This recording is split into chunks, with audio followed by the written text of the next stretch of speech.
Agresi militer Belanda II pada 19 Desember 1948 yang berakibat ibu kota RI Yogyakarta diduduki Belanda dan penangkapan para pemimpin RI sontak membuat darah para pejuang mendidih. Mereka tak sudi RI yang baru 4 bulan memproklamirkan kemerdekaannya kembali dikangkangi penjajah asing. Rawe-rawe rantas, malang-malang tuntas menjadi slogan perjuangan yang populer di telinga kaum pejuang kemerdekaan. Artinya, segala sesuatu yang merintangi maksud dan tujuan harus dibabat habis dan yang menghalang-halangi jalan harus dipatahkan. Perlawanan mengusir kaum penjajah dengan mengangkat senjata pun menjadi satu-satunya opsi yang ditempuh. Pecah kontak senjata di mana-mana. Akhir Desember 1948, serangan pasukan RI ke pos-pos militer Belanda makin masif. Serangan itu sangat mengganggu Belanda.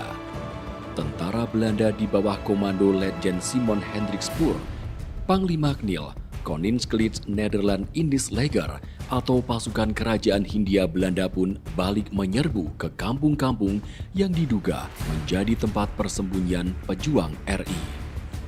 Belanda tak segan-segan mengeksekusi mati warga sipil dan membakari rumah-rumah warga.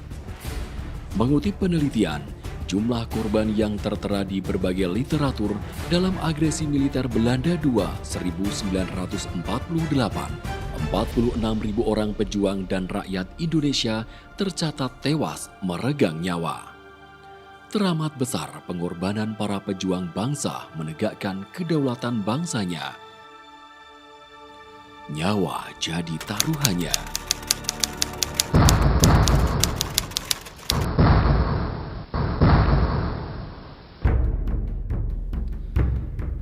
Pendudukan Belanda di ibu kota RI Yogyakarta membuat tokoh-tokoh bangsa terus memutar otak dan mencari cara tepat melancarkan serangan terhadap Belanda. Raja Ngayogyakarta, Sri Sultan Hamengkubuwono IX, terus memantau perkembangan lapangan dan juga siaran radio internasional. Pada awal bulan Februari, Sultan mendengar bahwa pada awal bulan Maret 1949, anggota Komisi 3 negara bentukan PBB yang terdiri dari Amerika, Australia, dan Belgia akan melaksanakan pemantauan dan sidang di Yogyakarta. Mereka ingin memastikan kebenaran propaganda Belanda bahwa RI sudah habis. Perlawanan yang ada bukanlah dilancarkan oleh tentara RI, melainkan gerombolan liar bersenjata yang disebutnya sebagai ekstremis pengacau keamanan. Dengan kesempatan 1 Maret itu kan memberitahukan kepada dunia bahwa bangsa Indonesia masih ada. Itu di satu sisi. Nah, di sisi lain, angin keberpihakan Barat, terutama Amerika, itu anginnya berbalik kepada Indonesia. Kita tahu bahwa sejak awal Amerika itu menginginkan Indonesia menjadi bagian dari Belanda. Karena apa? Karena kampanye-kampanye Belanda bahwa Indonesia itu dikuasai oleh kekuatan-kekuatan kiri. Ya, kita tahu bahwa kabinet-kabinet awal itu kan dikuasai oleh Syahrir dari PS Partai Sosialis, ya, Amir Syarifuddin, ya, dari kemudian PKI dan lain-lain.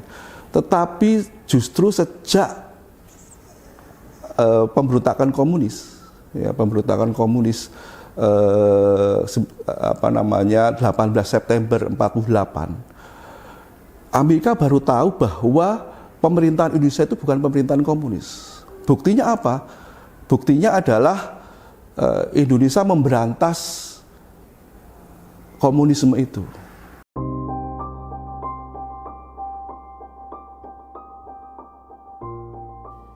Momentum datangnya Komisi 3 Negara dilihat Sultan sebagai waktu yang tepat melancarkan sebuah serangan besar-besaran dan dilakukan di siang hari.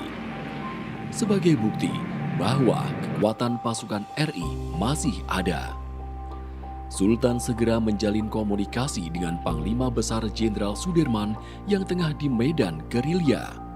Sudirman memerintahkan Komandan Warkreis III, Letkol Soeharto, yang membawahi kota Yogyakarta untuk memimpin serangan umum di pusat pos militer Belanda. Sultan pun sempat memanggil Soeharto ke keraton untuk mematangkan rencana serangan umum. Serangan umum 1 Maret 1949 dilancarkan tepat pukul 6 pagi bersamaan dengan berbunyinya sirine tanda berakhirnya jam malam.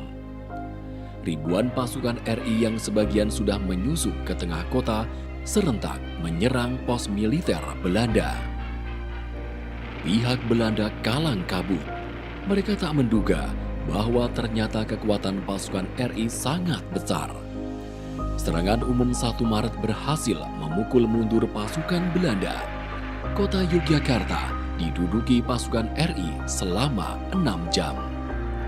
Pendudukan ini sebagai sebuah pembuktian meskipun para pemimpin RI sudah ditawan dan ibu kota RI Yogyakarta berhasil diduduki Belanda, namun bahwa eksistensi RI masih ada.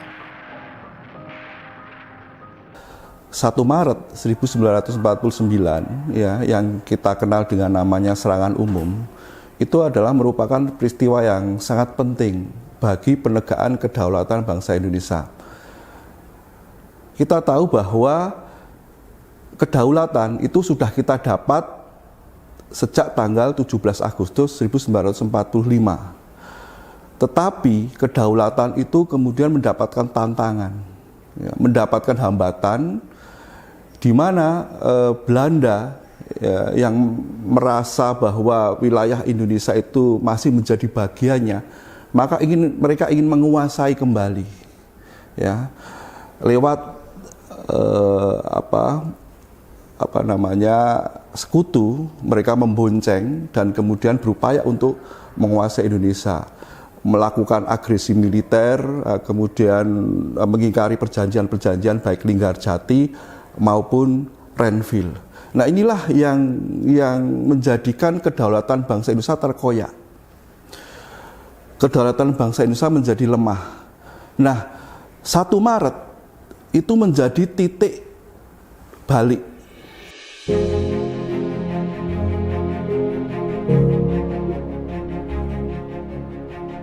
Pemerintah RI pada tahun 2022 lalu telah mengeluarkan keputusan Presiden nomor 2 tahun 2022 yang menetapkan 1 Maret sebagai Hari Penegakan Kedaulatan. Penetapan Hari Penegakan Kedaulatan Negara dilakukan dengan pertimbangan bahwa Negara Kesatuan Republik Indonesia yang diproklamasikan tanggal 17 Agustus 1945 adalah negara merdeka dan berdaulat, sehingga dapat mewujudkan tujuan bernegara sebagaimana termaktub dalam pembukaan Undang-Undang Dasar atau UUD Negara Republik Indonesia tahun 1945, yaitu untuk melindungi segenap bangsa Indonesia dan seluruh tumpah darah Indonesia, dan untuk memajukan kesejahteraan umum, mencerdaskan kehidupan bangsa, dan ikut melaksanakan ketertiban dunia yang berdasarkan kemerdekaan, perdamaian abadi, dan keadilan sosial. Semua itu tidak akan pernah ada kalau tidak ada kreativitas dari Sultan untuk menjadikan Yogyakarta sebagai ibu kota dan kemudian menjadi pusat dari perjuangan Republik. Dan kita tahu bahwa Republik pada masa itu tidak punya apa-apa, tidak punya uang, ya. Dan Sultan itu memberikan sejumlah uang, ya, yang itu pengakuan dari Hatta itu berapa batang perak gitu, ya. Terus kemudian menyediakan rumah-rumah untuk pejabat-pejabat Republik. Peristiwa 1 Maret 1949 menunjukkan adanya langkah dan strategi eksistensi adanya bangsa Indonesia. Bangsa Indonesia masih ada. Ini ditunjukkan kepada bangsa Indonesia sendiri maupun ke tingkat internasional, dengan harapan kedaulatan negara tetap dihargai oleh semua pihak. Peristiwa 1 Maret 1949 juga menunjukkan adanya patriotisme dan rasa nasionalisme dari seluruh komponen bangsa, baik itu masyarakat umum, TNI, Kesultanan, maupun pejuang-pejuang yang terus mempertahankan adanya kedaulatan di negara Republik Indonesia. Sultan adalah patriot sejati.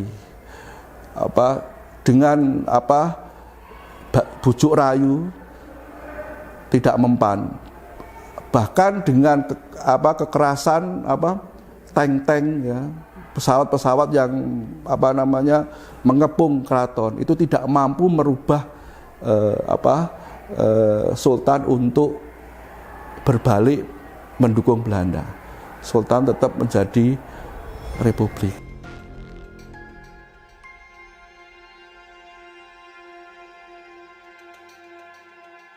Upaya bangsa Indonesia untuk memperoleh pengakuan kedaulatan dari dunia internasional mendapat perlawanan dari Belanda dengan melakukan agresi militer dan propaganda politik di Perserikatan Bangsa-Bangsa atau PBB.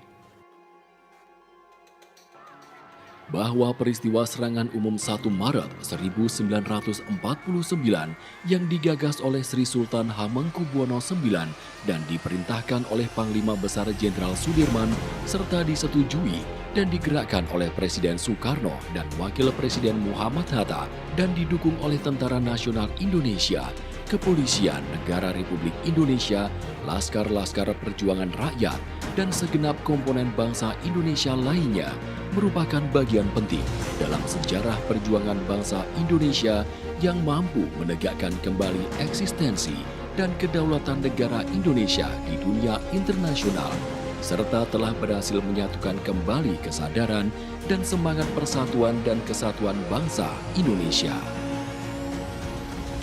Sejak tanggal 24 Agustus, ya jadi 24 Agustus itu sebenarnya Vanmuk itu sudah mengadakan pembicaraan dengan sekutu. Ya, mereka mengadakan sekutu dan sekutu pada masa itu memberi kesempatan kepada Belanda untuk ikut dan memberi nanti mereka akan dalam kesepakatan itu mereka akan mempermudah proses pengambil alihan Belanda Indonesia. Yang walaupun pada masa itu sekutu kaget juga. Karena apa? Karena kampanye-kampanye Belanda itu selalu mengatakan bahwa pemerintahan Indonesia itu adalah pemerintahan bentukan Jepang.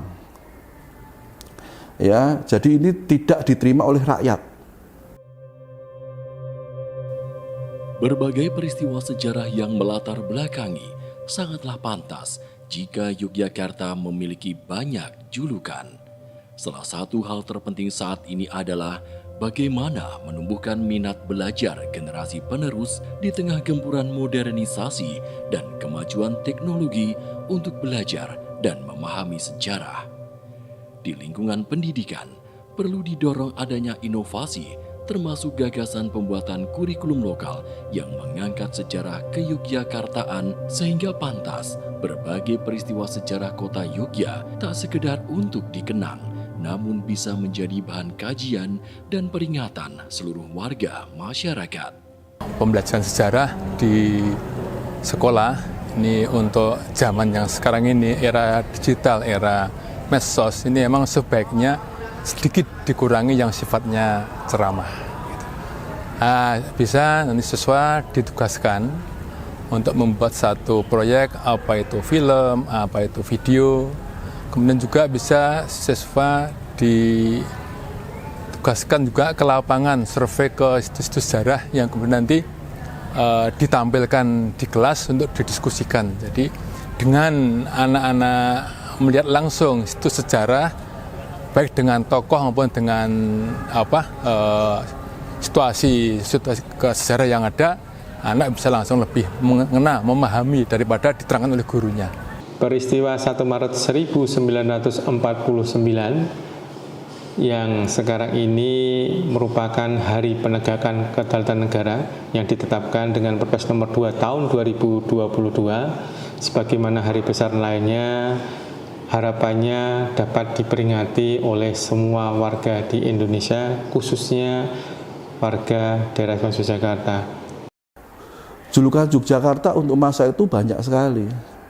Kota revolusi, kota revolusioner, kota perjuangan, kota republikan, banyak sekali. Ini ingin menggambarkan bahwa pada masa itu Yogyakarta betul-betul sebagai kota yang menopang dan benteng utama dari Republik Indonesia. Sejarah keistimewaan Jogja itu perlu Pak dan wajib diajarkan di sekolah.